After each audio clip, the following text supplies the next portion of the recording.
ახლა დასრულდა ჩემი სამუშაო დღე, 4 გაკვეთილი ჩავატარე და ბრუნდები სახლში.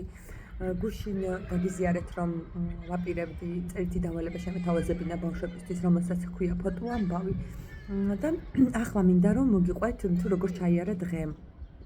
და რა მნიშვნელობა აქვს წერით დავალების მიცემისას, ინსტრუქციას, უკავშირს, ყველა ბავშვი რომ იყოს ჩაბმული აი ამაზე ფიქრს და როგორ შეიძლება მოვახერხოთ ეს. პირველ რიგში პირადი მაგალითის ძალაზე უნდა გავამახვილო ყურადღება და კაფეო ინსტრუქციაზე. გუშინდელი დღე მთელი გაკვეთილი დაუთმეთ ინსტრუქციის ჩაწერას, მახასიათებლები თუ რატომ ინსტრუქციის თითოეული საფეხური რას მოიცავს, რა მიზანი აქვს. შემდეგ ვკითხე რომ თხოვე რომ ბევრი კითხვა დაესვათ, კითხვებით ამოვწურეთ, თუ რაიმე გაუგებარი იყო.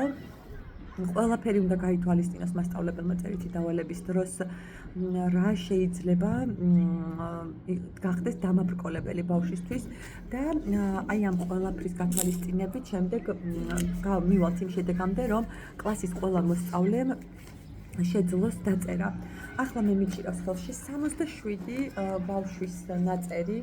მე-10 4 კლასის ნაშრომები არის ეს და მინდა მოგიყვეთ რომ უმეტესობას მოტანილი ჰქონდათ ეს მართლაც არაჩვეულებრივი ამბავი ყომ, რადგან დავალება როგორ აერთიანებს ბავშვებს, მაგალითად ერთი მე-8 კლასელი გოგო შემხვდა, რომელსაც არ ვასწავლი და მითხრა რომ იქიდან გავიდე სკოლაში რომ დაბრუნდით, გუშინ ანა იჯდა და დავალებას წერდაო და მაშინ გამიმხილა, მაშინ მითხრა, გამიზიარაო. ასევე როგორ უგზავნიდნენ ერთმანეთს ინსტრუქციას, რამდენიმე მოსწავლე იყო ისეთი, რომელიც არ იყო სკოლაში გუშინ და დღეს მოვიდა შესრულებული დავალებით. აქვე ყოველთვის ვეუბნები, რომ ხშირად ბავშვები შეგიმჩნევიათ ალბათ საკუთარ შვილებზე დაკვირვებით ან საკუთარი გამოცდილებით გვახსოვს, რომ როცა დავალება არ გაქვს შესრულებული, სკოლაში შეიძლება შემაფერხებელიც იყოს ეს და არ წახვიდე სკოლაში. არ მინდა რომ ჩემი დავალების გამო სკოლა გააცდინონ ბავშვებმა და ვთხოვ, რომ ყოველთვის შეუძლიათ თუ კი ვერ შეასრულებენ დავალებას შინ რაღაცის გამო და მოусმინონ თანაკლასელს ან ვერ გაიგეს ან არ ქონდათ, აი ბევრი მიზეზია ხოლმე.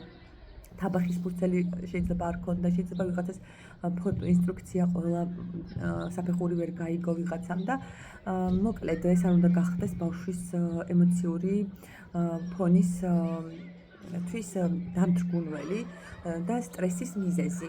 ამიტომ იქვე შეუძლიათ რომ დაწერონ ძალიან ბევრმა, რამდენიმე კლასში 5-6 იყო ისეთი, ვისაც არ ქონდა დავალება და ვთხოვ მივეცით თაბახის ფურცელი, ვიღაცამ კალამი, ვიღაცა შეიძლება კალამი არ ქონდეს. მოკლედ არაფერი არ უნდა გახდეს დამაბრკოლებელი მიზეზი.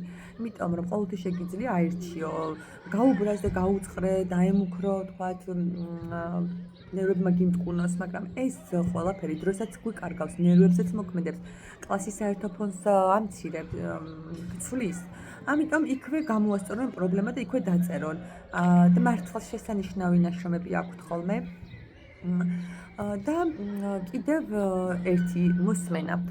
როცა როგორ შეიძლება გახდეს მოსმენა საინტერესო, ამაზე ფიქრმა მიიყვანა იქამდე, რომ მე ვიწერ მათ მოსმენისას მნიშვნელოვან წინადადებებს და დღეს მაგალითად 6 გვერდი ჩავიწერე და მე ვუკითხავ, უკავშირს ამგვარად ვაძლევ, თქვათ რა მომწონს, რაზე ვამახვილებ ყურადღებას და ეს მე რო ვიყო და მე რო ვკითხულობდე ნაწერს, ძალიან გამიხარდებოდა ვიღაც რომ ასე ჩემს წინადადებებს იწერდეს. დღეს ორი ბრწყინვალე იდეა მომივიდა. ერთი რომ წარმოვიდგინე სკოლა, თითოეული სკოლა, რომელსაც ესეთი გარეთ იქნებოდა დაფა, სადაც მასწავლებელი შემდეგ კვირაში ერთხელ თუნდაც შეიყვანდა აი ესე ჩაწერილ წინადადებებს და დღის განმავლობაში იტრიალებდა და წარმოიდგინეთ ესე მორბენალი სტრიქონივით ივლიდა და ბავშვი რომ დადგებოდა თავისი წინადადების ამასაკითხად ან სხვა კლასელი რომ ნახავდა რა მაგარი იქნებოდა და მეორე იდეა იყო ასეთი რომ როგორც წესი ხოლმე ვიწერ ხოლმე დღეს ბავშვებს ვთხოვე რომ თვითონაც ჩაეწერათ, ჯერ წაუკითხე რაზე ვამახვილებ ყურადღებას, აი წინადადებები, სულ პირველი წინადადება ასეთია მაგალითად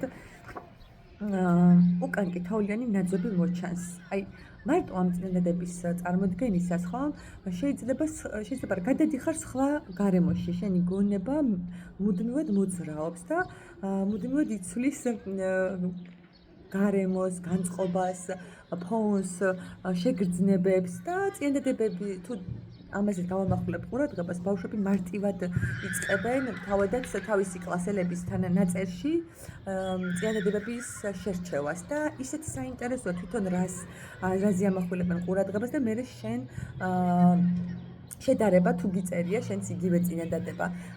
ეს მომენტი კლასში ქაოსისგან გვიხსნის, იმიტომ რომ მოსმენა ძალიან რთულია და 10-15 წუთის მერე შეიძლება გაუჭირდეთ მოსმენა ბავშვებს. ამასთანავე ხო და ერთი სიტყვით როცა თვითონაც ისმენენ და იწერენ და გრძნობენ რომ მასწავლებელს ეს აინტერესებს, მე ერთმანეთს ძალიან მნიშვნელოვანია რომ წაიკითხავენ კლასელმა რა ჩაიწერა მისი წაკითხულიდან. ვფიქრობ სასიამოვნო უნდა იყოს და ამგვარად მათი ყურადღების შენარჩუნება შესაძლებელია. უკავშირზე ვისაუბრე დავალების ინსტრუქციაზე და დღეს არ ვიცი საოცარი გაკვეთილები იყო, უთხოვლავი წინადადება მაქვს მოგროვებული, რომელზეც თითო დავალებაზე შემიძლია საათობით ვისაუბრო.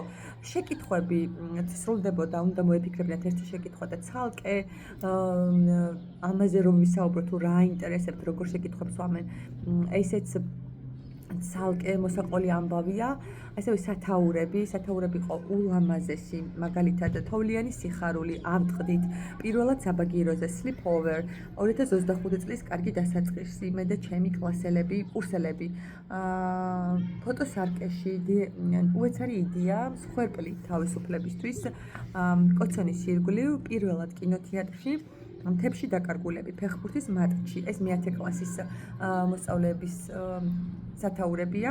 მე-10 კლასში 14 ბავშვის ჩანაწერი მოვისმინე, რამდენიმეს, ყველას ვისაც ჰქონდა დაწერილი, ყველას მოვასწარეთ წაკითხვა, ხოლო დანარჩენებს ზოგს არ ჰქონდა, ზოგი არ იყო და ხვალ განვაგრძობთ. საინტერესოა ისიც, რომ აი საერთო დავალება, რომელსაც თავაზობთ ბავშვებს, 4 კლასი მყავს ახლა და სხვადასხვა საფეხურზე არიან. როგორ გაჩვენებს ეს დავალებები, აი რაზე უნდა გაამახვილო ყურადღება შენ იმ კონკრეტულ კლასში, კლასის საჭიროებებსაც ადგენ ამით. მე-6 კლასშიც ბევრმა დაწერა და ყველას წაკითხვა ვერ მოვასწარეთ, წამოვიღე შინ, ყველა ნაშრომი მეც წავიკითხავ, მაგრამ ხვალ აუცილებლად მივცემ შესაძლებლობას რომ წაიკითხო თავადაც. ერთ-ერთი კლასი ბოლოს მერვე კლასი იყო, 19-მა მოსწავლემ მოასწრო წაკითხვა, ხოლო 3-მა ვერ დაწერა. მიუხედავად იმისა, რომ კლასში ვეთხოვე, მაგალითად ერთმა ფოტო ვერ შეარჩია, გაუჭირდა და ეს მართლაც რთული არის, მე თვითონაც ძალიან ბევრი ვიფიქრე და მესმის მისი. ვიღაცას მაგალითად უჭირს კლასში ყურადღების კონცენტრირება, მაგრამ იყვნენ ბავშვები, რომლებმაც დაწერეს კლასშივე. ესე იგი, ჩვენ ყველაფერი უნდა ვცადოთ იმისთვის, რომ წავახალისოთ, კიდევ ბევრი ვესაუბროთ. ერთ-ერთი მოსწავლე პირველად გავიცანი და ძალიან უჭირდა გამოსვლა, არ უნდა და წაკითხვა და თელმა კლასმა უგულშემატკივრა და მე გაბედა და შესანიშნავი თემა ჰქონდა დაწერილი. სათაურებზე ვისაუბრე, ხო, თვითონ ინსტრუქცია, როგორ აღწერენ, მე როგორ მსჯელობენ, უნდა ერთ-ერთი იყო, რომ რატომ არის მნიშვნელოვანი ფოტო და როგორი საყვარელი უბრალოდ როგორი სიღრმისეული გამოხმაურება ჰქონდათ თითოეულ ბავშვს ცალკე ამბავია და ფოტოები კიდევ ილუსტრაციები არის ძალიან როგორ იფუსფუსეს იმის წარმოდგენაც კი ამასთან ფოტოების გაჩვენებდეთ კიდევ ის მინდა გითხრათ რომ ამ დავალებამ ნახეთ გუშინ მთელ 4-ვე კლასს მივეცი ერთი დავალება რომელიც მე თავად მქონდა ჩამოწერილი ინსტრუქციის გაცნობას დაუთმეთ დრო და მე წავუკითხე კითხვები კიდევ აი ეს იყო მთელი ინსტრუქცია შეხედეთ ნაწილი ჩავაწერინე მხოლოდ საფეხურები და მე აი ძალიან ბევრი ვისაუბრეთ როგორ უნდა დაეწერათ და დღეს მთელი გაკვეთილი დავუთმეთ უკუკავშირს მოსმენას. ხშირად ვფიქრობ ხოლმე, რომ აი დავალების მიცემა ვერ მოვასწარი და ადრე დავდობდი ხოლმე და რაღაც შეიძლება მიმეცა დავალება იმისთვის, რომ დავალებისთვის, მაგრამ მე მივხვდი, რომ დარდი უნდა მოვიხსნა გულიდან და რაღაცა შფოთობისგან უნდა გამთავისუფლო და ძალიან ბევრი არ უნდა მოვთხოვო საკუთარ თავს არც ბავშვებს. კვირაში ერთხელ რომ შეასრულო ამგვარი წერითი დავალება, ეს უკვე ძალიან მაგარია. ხვალ მაგალითად გვექნება საინფორმაციო ტექსტის გაცნობა, მინი ლექცია და საინფორმაციო ტექსტის დამუშავება აბზაც-აბზაც. შემდეგ უკვე ზეგ სხვა ტიპის დავალება, სხვა რამეზე გავამახვილებ ყურადღებას. ამრიგად ეს მონაცვლეობა წერითი კაცრავად ზეპირმეტყველება, წერა, მსჯელობა და კიდევ შემოქმედებითი უნარები ბევრი რამ.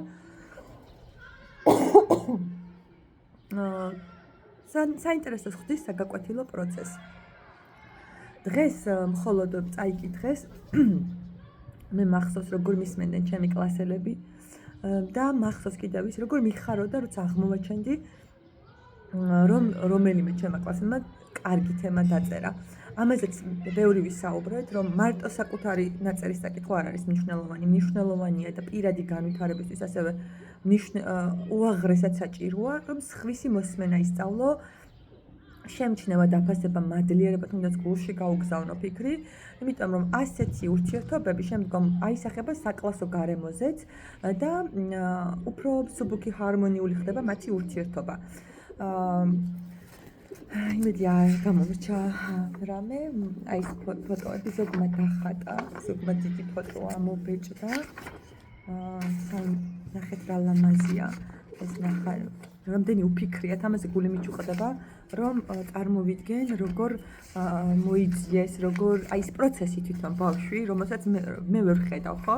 და ჩემამდე მოსასვლელი გზა როგორ გაიარეს, რომ ეს დავალება გულით შეესრულებინათ ვიღაცას ნახატი აქვს. ნახეთ ამ რა საინტერესოა, თავარია რომ შეესრულებინათ, ან ფოტო უნდა ჩაეკრათ, ამოებეჭდათ, ან დაეხატათ, ან თუ ვერც დახატავდნენ, ვერც ფოტოს ამოწერდნენ, შეეძლოთ რომ არაფერი არ დაეწერათ, არ დაეხატათ, იმიტომ რომ არც ერთი ნიუანსი არ უნდა იყოს ხელის შემშლელი და